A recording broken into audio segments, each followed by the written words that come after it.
Greetings, everyone.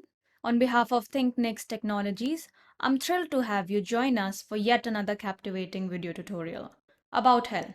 This is the second part of our Helm video series where we will be providing a hands-on demonstration. We highly recommend watching our initial video on Helm for a comprehensive understanding. The link will be in the description box below. In this tutorial, we'll show you how to deploy an application using a Kubernetes Helm chart. Without any further delay, let's get started. So this is a two-node cluster having one master node and one worker node.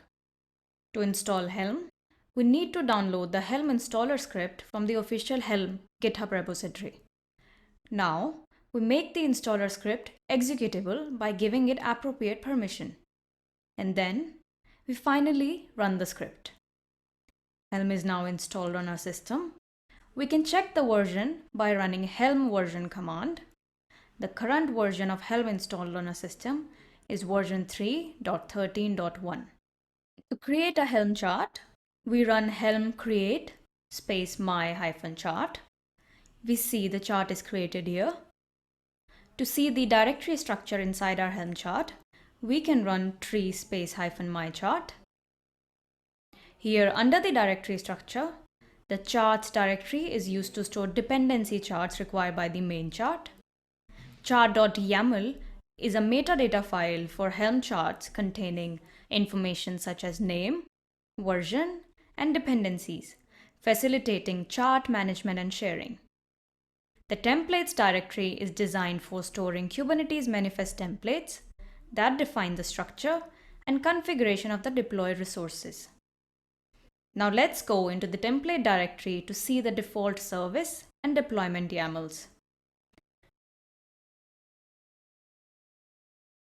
As we can see here in the service definition file, the default values of these parameters are taken from values.yaml. Similarly, in the deployment definition file,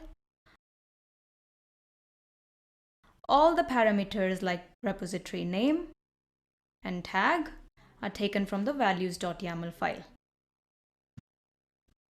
So now we know that values.yaml file is used to define customizable parameters and the default values, allowing us to easily configure and customize the deployment without modifying the charts templates.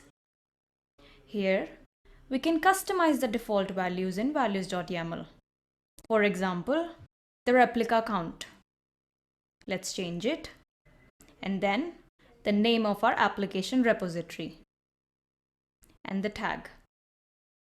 Now, since we want to access our application through the browser, we change the service type to node port. Upon completing the customization phase, we will subsequently proceed to validate, package, and deploy our Helm chart. We can check our chart for any syntax errors or formatting issues by using helm lint my chart. Here we see that everything is working fine. So let's package our chart by using helm package my chart. This command packages the my chart into a tarball.